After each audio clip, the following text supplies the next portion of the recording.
من بعد ما شفنا كيفاش نعمرو الشيفر دافير الماتيير بروميير والمارشانديز ولي شارج كونسومابل بالطريقه العاديه واللي قليل اللي غيخدم بها تاع داكشي اللي كتشري كدوزو للانتاج وكتبيعو، وهذا الشيء هذا كامل تيكون في نفس النهار. يعني داك الشيفر دافير تيكون تحقق بالمشتريات تاع داك النهار، وهاد الحاله راه قليله على عكس ان الاغلبيه تيكونوا تيديروا واحد المجموعه تاع المشتريات وتيخزنوهم وتيبقاو خدامين بهم، وكل نهار تيكون عندهم واحد الشيفر دافير يعني واحد المدخول تاع المبيعات داكشي اللي باعوا، ويقدر يشتلوهم مثلا من الماتيير بروميير من المارشانديز وما يكونش محسوب على المبيعات تاع داك النهار. نعطيك مثال باش تزيد تفهم. شرينا 2 كيلو تاع القهوه، كل كيلو داير 70 درهم هي 140 درهم، على عكس بينا 3 الكيسان القهوه ب 10 دراهم الكاس اللي هي 30 درهم. ما يمكنش نحسبوا المشتريات تاع داك النهار اللي هي 140 درهم على 30 درهم اللي دخلنا. يعني في هذه الحاله شاط واحد الحاجه وبقات في الستوك، يعني بقات في التخزين ما تستعملهاش في هذاك النهار. ومن هنا غادي نقول لك باش نتفاداو هذا الشيء هذا كامل غادي نديروا واحد الحاجه سميتها الفيش تكنيك. شنو هي الفيش تكنيك؟ هي البطاقه التقنيه او بالدارجه هما المقادير. نمشيو للورقه ديالنا تاع الفيش تكنيك، غنلقاو بزاف تاع الطابلوات وكل طابلو تيمثل واحد المنتوج معين. نبداو بالمنتوج الاول. طابلو كيتكون من عناصر بخي انيتير اللي هو ثمن الوحده، كونتيتي اللي هو كميه، المونطون توتال اللي هو الثمن الاجمالي. نعتبرو كنقادو واحد المنتوج اللي هو نص اللي هو القهوه والحليب. عندنا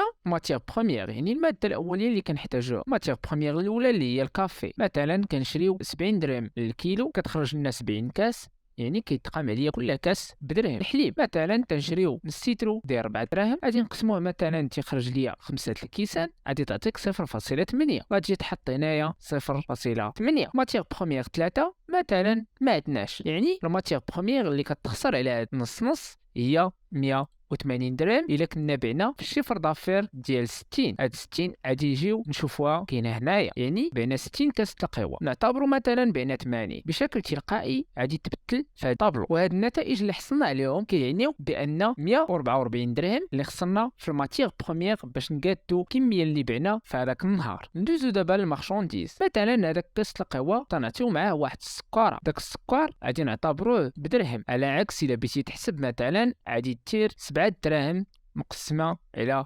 32 طوبه اللي هي تعطيك 0.21. دير 0.21 غادي تخرج لك بان لي شارج تاع المارشانديز هي 16.80 للكميه اللي بعنا في النهار اللي هي 80. كان عندك منتوج واحد غادي تجي تحط هذا في الطابلو ديالنا تاع جونفي 144 درهم، 144 درهم مع 16.80 16.80. وهنا غادي نكونوا عرفنا بالضبط الشيفر دافير اللي دخلنا في النهار شحال خسرنا فيه بالضبط ديال الماتيير بروميير و المارشانديز. اما لي شارج كونسومابل ديجا قلنا بانهم تنقسموهم على 30 يوم وورينا كيفاش تيتحسبوا. ندوزو للطابلو الثاني والثالث، غادي يبان لينا كاملين غاديين بنفس المبدا، يعني ديما هنايا كاين الشيفر دافير اللي ما تنقيسوش كيجي ديريكت من هنايا. نعتبروا 120 في الكميه اللي بعنا، غادي يجيو هنايا بشكل تلقائي غادي نلقاوه تبدل ل 120، يعني 120 في الماتيير بروميير اللي خسرنا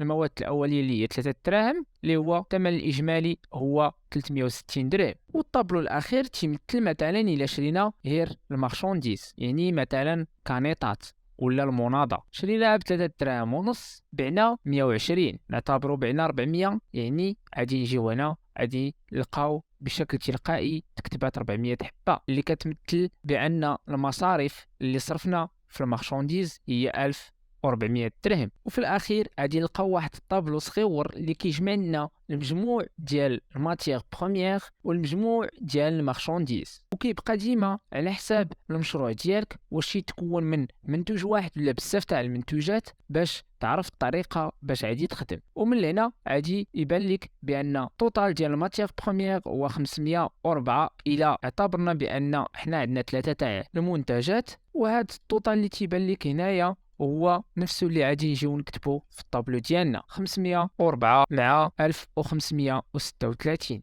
1536. وكالعاده ما نوصيكمش على ديك جيمو ابوني، واللي ما فهمش شي حاجه غير يصيفط لنا، حنا غادي نحاولوا نزيدوا نبسطوا ونبقاو غاديين معكم في ستوريات في لي ريزو سوسيو. ما تنساوناش بابوني وبقاو متبعينا، راه في لي ريزو سوسيو غادي تلقاو ديما الجديد يوميا، معلومات ونصائح وبزاف د اللعيبات. وبلا ما تعكزوا وكملوا معنا الفورماسيون.